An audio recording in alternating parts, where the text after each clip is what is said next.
नमस्ते विद्यार्थी मित्रांनो. आजच्या व्हिडिओमध्ये आपण बघणार आहे डिप्लोमा फर्स्ट इयरला ज्या विद्यार्थ्यांनी ॲडमिशन घेतलेलं आहे त्यांच्यासाठी बेसिक मॅथमॅटिक्सचा सिलेबस काय आहे तो. ठीक आहे. आता सर्व सिलेबस या ठिकाणी मी मेन्शन केलेला आहे या वेबसाईट या लिंकवरती. ठीक आहे. त्याचबरोबर आपण बघणार आहे की बेसिक मॅथमॅटिक्सचा जो सिलेबस आहे हा डिटेलमध्ये बघणार आहे. सगळ्यात अवघड फर्स्ट सेमिस्टरचा विषय म्हटलं तर बेसिक मॅथमॅटिक्स असतो. ठीक आहे. तर याच्यामध्ये टोटल किती 70 मार्काचा पेपर होतो. 30 मार्क हे तुमचे क्लास टेस्टमध्ये असतात है ना. बघा पहिलं युनिट जे आहे तुमचं ते आहे अल्जेब्रा. टोटल मार्क्स आहेत त्याचे 14 है ना. 14 मार्क्ससाठी हा चॅप्टर आहे. त्याच्यामध्ये 5 सबबिट आहेत. फर्स्ट आहे लॉगॅरिथम, हा 2 मार्कासाठी येतो. त्यानंतर आहे मॅट्रासिस, नंतर मॅट्रासिस सोल्युशन ऑफ सायमल्टेनियस इक्वेशन, त्यानंतर पार्शियल फ्रॅक्शन आणि अल्जेब्रा इन IKS. IKS म्हणजे काय तर इंडियन नॉलेज सिस्टीम. तर हा आहे पहिलं युनिट. याच्यासाठी टोटल किती मार्क आहेत? 14 मार्क्स. सेकंड युनिट जे आहे ट्रिग्नोमेट्री. टोटल मार्क्स आहेत त्याचे 14. त्याच्यामध्ये trigonometric ratio of allied angles, नंतर फॅक्टरायझेशन अँड डिफॅक्टरायझेशन फॉर्म्युला, त्याची प्रूफची गरज नाही, विदाउट प्रूफ आहे. Inverse trigonometric ratio and related problem. त्यानंतर principal values and relation between trigonometric and inverse trigonometric ratio, trigonometry in IKS system. त्यानंतर बघा Indian trigonometry आणि त्याच्यानंतर आहे ट्रिग्नोमेट्री इन IKS सिस्टीम. त्याच्यामध्ये पायथागोरियन ट्रिपल ऑफ इन सुलभ सूत्राच. ठीक आहे. तर आता याच्यामध्ये काय झालं, इंडियन ट्रिग्नोमेट्री तुम्हाला माहिती आहे की आपल्या पूर्वजांनी जे भारतामध्ये संशोधन केलेलं आहे ट्रिग्नोमेट्री, त्याच्यावरती सुलभ सूत्रात जे आहेत ते पण आपल्याला याच्यामध्ये बघायचं आहे. आता न्यू एज्युकेशन पॉलिसीमुळे हे टॉपिक जे आहेत ते आपल्या सिलेबसमध्ये ॲड झालेले आहेत है ना. त्यानंतर थर्ड युनिट जे आहे तुमचं स्ट्रेट लाईन, तो आहे टोटल 8 मार्कासाठी. ठीक आहे. आता तुम्ही म्हणाल की हे तर तुम्ही दाखवत आहे सर, याला आम्ही आम्ही घरी कसं बघू शकतो. ठीक आहे. त्यासाठी तुम्हाला सिम्पली काय करायचं आहे, गुगलवरती www.visesar.com टाकायचं आहे.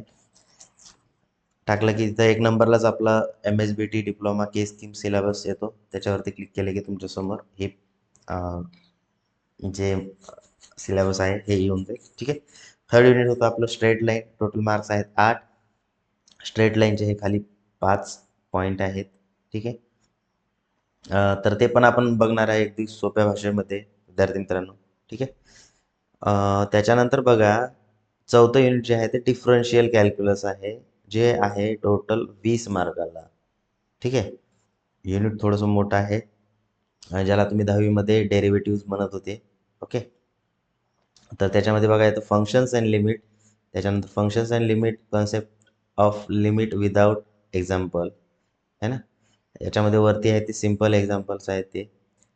त्यानंतर थर्ड पॉईंट जो आहे तो डेरिव्हेटिव्ज आहे है ना, प्रोडक्ट क्वेश्चन रूल, ते बघूया आपण. त्यानंतर डेरिव्हेटिव्ज आहे कंपोजिट फंक्शनचं, जसं की चेन रूल वगैरे. नंतर आहे derivatives of inverse, logarithmic and exponential function, ते पण आपण बघणार आहे विद्यार्थी मित्रांनो. ॲप्लिकेशन ऑफ डेरिव्हेटिव्ह आहे नंतर. ठीक आहे.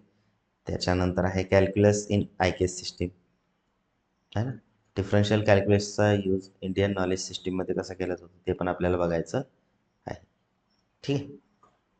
तर बघा हा टोटल मार्काचा आहे, 20 मार्काचा जो चॅप्टर आहे हा. ठीक आहे. सगळ्यात मोठा चॅप्टर हाच आहे, बरोबर. आता याच्यातले बघा आणि शेवटचा जो युनिट आहे, शेवटचं युनिट आहे स्टॅटिस्टिक्स, जे आहे 14 मार्कासाठी. ठीक आहे. स्टॅटिस्टिक म्हणजे काय तर range, coefficient of coefficient of range and of discrete data, group data.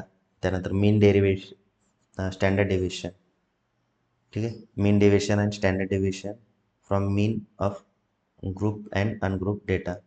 त्यानंतर आहे variance and coefficient of variance, comparison of 2 sets of observations. ठीक आहे. तर असे टोटल तुम्हाला 5 चॅप्टर्स आहेत, म्हणजे 5 युनिट आहेत बेसिक मॅथमॅटिक्समध्ये लक्षात घ्या विद्यार्थी मित्रांनो, फर्स्ट सेमिस्टरला सगळ्यात अवघड जाणारा विषय म्हणजे बेसिक मॅथमॅटिक्स आहे. ठीक आहे. तुम्हाला फर्स्ट सेमिस्टरला फक्त 3च विषयाचे पेपर्स असतात. ओके. दुसरा विषय जो आहे तो बेसिक सायन्स आहे, ज्याचा कोर्स कोड आहे 311305. आता हा कोर्स कोड कशासाठी लक्षात ठेवायचा आहे, तर ज्यावेळेस तुम्ही क्वेश्चन पेपर सर्च करता, मॉडेल आन्सर सर्च करता, त्यावेळेस तुम्हाला हा कोर्स कोड लागत असतो. ठीक आहे. बेसिक मॅथमॅटिक्सचा किती आहे, तर 311302. ओके. तर बेसिक सायन्सबद्दल बघूया आपण. बेसिक सायन्स हा विषय जो आहे तो तुम्हाला ऑनलाईन असतो. ठीक आहे. तर ऑनलाईनमध्ये तुम्हाला 2 पार्ट पडतात याच्यात बेसिक सायन्सचे. फर्स्ट आहे फिजिक्सचा आणि सेकंड आहे केमिस्ट्रीचा. तर 70 मार्काचा पेपर होतो ऑनलाईन पद्धतीनं. ठीक आहे. ऑनलाईनमध्ये कसं, तर कॉलेजमध्ये जाऊन तुम्हाला ऑप्शन्स सिलेक्ट करायचे असतात. ठीक आहे. पहिलं एक क्वेश्चन दिलेला असेल, त्याचे 4 ऑप्शन, 4 पैकी एक ऑप्शन सिलेक्ट करायचं. आता ते कसं करायचं, त्याच्यावरती त्यासाठी तुम्हाला काय करावं लागेल, पहिले लर्न करावं लागेल बेसिक सायन्स, आणि त्याच्यानंतर तुम्हाला टेस्ट सिरीजची प्रॅक्टिस करावी लागेल. कारण तुम्हाला वेळ जो दिलेला असतो तो असतो फक्त 1.5 तास. बेसिक सायन्स हा विषयासाठी 1.5 तासाचा वेळ असतो. जसं थेअरी पेपरसाठी तुम्हाला 3 तासाचा वेळ असतो, बट या ठिकाणी ऑनलाईन पेपरसाठी 1.5 तासाचा वेळ असतो. तर याची जी प्रॅक्टिस करायची आहे आपल्याला, तर प्रॅक्टिस कशी करणार, तर तुम्हाला सेम जसा पेपर तुमचा होतो ऑनलाईन पद्धतीनं, अगदी तशाच पद्धतीनं पेपर तुमच्या मोबाईलवरती घेतला जाईल बाय युझिंग ॲप. तर ते ॲप जे आहे ते कोणतं ॲप आहे, तर भिसे सर एज्युकेटर नावाचं ॲप आहे. ते तुम्ही प्ले स्टोअरवरनं डाउनलोड करायचं आहे. ठीक आहे. जसा कोर्स लॉन्च होईल त्याच्यानंतर तुम्हाला त्या ठिकाणी टेस्ट सिरीज दिल्या जातील आणि त्याची प्रॅक्टिस तुम्हाला करायची आहे. ठीक आहे. तर फर्स्ट युनिट बघा, याच्यामध्ये आहे फिजिक्स. बेसिक सायन्समधलं फर्स्ट कोणतं आहे, तर बेसिक फिजिक्स. युनिट आहे युनिट्स अँड मेजरमेंट्स. ठीक आहे. तर कोणते कोणते युनिट्स असतात, त्याचे scalar and vector physical quantities कोणत्या, डायमेन्शन्स काय असतात है ना, dimension formula, application, errors, types of errors, instrumental, हे सगळे एरर्स वगैरे आपल्याला याच्यामध्ये बघायचे आहे. ॲन्सियंट ॲस्ट्रॉनॉमिकल इन्स्ट्रुमेंट्स, जसं चक्र आहे ना, धनुर्यात्रा, यास्ती. आता हे जे आहेत हे आपल्या काय म्हणतो आपण, मुनींनी जे हे केलेलं आहे, संशोधन केलेलं आहे, त्याच्यामध्ये ऑलरेडी या गोष्टी, फिजिक्सच्या गोष्टी सांगितलेल्या होत्या, बरोबर आहे. तर ते पण आपल्याला बघायचं आहे. त्यानंतर application of vernier calliper. Vernier calliper काय असतं, त्यानं कोणत्या कोणत्या थिंग्स मेजर करू शकतो आपण, ते पण याच्यामध्ये बघायचं आहे. सेकंड युनिट जे आहे ते इलेक्ट्रिसिटी, मॅग्नेटिझम अँड सेमीकंडक्टर्स. ठीक आहे. तर याच्यामध्ये हे 4 टॉपिक जे आहेत ते बघायचे आहेत आपल्याला. युनिट नंबर 3 आहे थर्मोमेट्री अँड फायर ऑप्टिक्स. ठीक आहे. तर याच्यामध्ये हे 6 टॉपिक आहेत याच्यामध्ये. हा झाला फिजिक्सचा पार्ट. त्याच्यानंतर सुरू होतं आपलं बेसिक केमिस्ट्री. बघा, फिजिक्सचे टोटल 35 क्वेश्चन येतील 35 मार्कासाठी. त्याच्यानंतर युनिट 4 आहे केमिकल बॉन्डिंग. हा केमिस्ट्रीचा पार्ट इथून सुरू झाला. 5th युनिट आहे electrochemistry and metal corrosion it's prevention. ठीक आहे. हे पण याच्यातले पार्ट जे आहेत हे पार्ट आहेत याच्यात. युनिट 6 आहे इंजिनिअरिंग मटेरियल्स अँड कॅटॅलिसिस. ओके. तर याचे पण हे पार्ट आहेत, हे पण तुम्हाला बघायचे आहेत. ह्याचे 35 मार्क आहेत केमिस्ट्रीचे, 35 मार्क आहेत फिजिक्सचे. हा पण विषय 70 मार्काचा आहे, ऑनलाईन पद्धतीनं घेतला जातो. आणि थर्ड जो पेपर होणार आहे तुमचा, तो आहे कम्युनिकेशन स्किलचा, that is English. Course code आहे आपला 311303. ठीक आहे.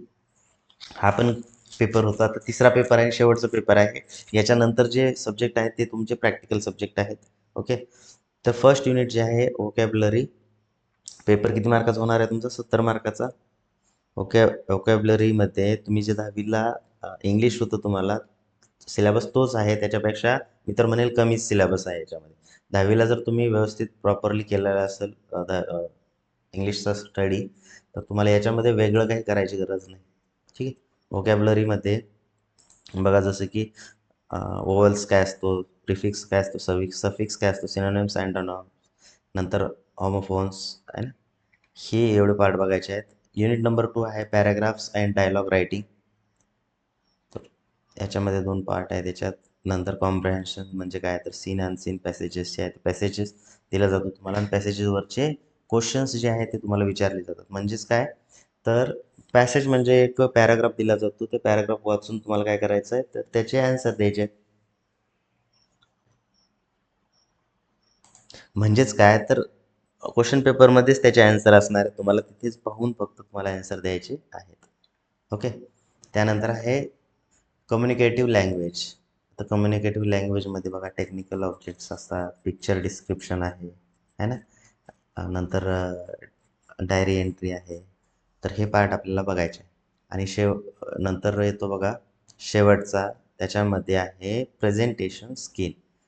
प्रेझेंटेशन स्किल्स काय असतात, तर ड्रेसिंग अँड ग्रूमिंग, त्यानंतर speech writing, P P T, power point presentation काय असतं है ना, कायनेसिस एक्सेट्रा. तुम्हाला हे सगळं काय करायचं आहे, तर लर्न करायचं. हा टोटल सिलेबस आहे तुमचा डिप्लोमा फर्स्ट इयरच्या फर्स्ट सेमिस्टरचा. ठीक आहे. टोटल म्हणजे काय, तर 3च विषयाचे पेपर तुम्हाला द्यायचे आहेत. त्यामुळे 3 सांगितलेले आहेत. त्याच्यानंतर खाली पण आहे जे प्रॅक्टिकल सब्जेक्ट आहेत तुम्हाला ते पण खाली दिलेले आहेत. ते पण बघायचे असतील तर तुम्ही बघू शकता.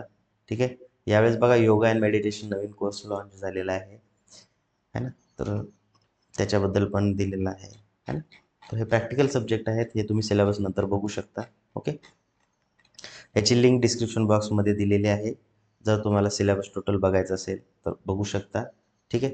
तसेच आता नेक्स्ट व्हिडिओमध्ये आपण कोर्स लॉन्चबद्दल बोलणार आहे है ना, तर कोर्स लॉन्च करणार आहे आपण. ओके. तर आणि त्याचबरोबर बघा तुमच्यासाठी मी कॅल्सी कोणता यूज करायचा याच्यावरती पण व्हिडिओ घेऊन येईल पुढचा. ओके. तर भेटू आपण नेक्स्ट व्हिडिओमध्ये. थँक्यू.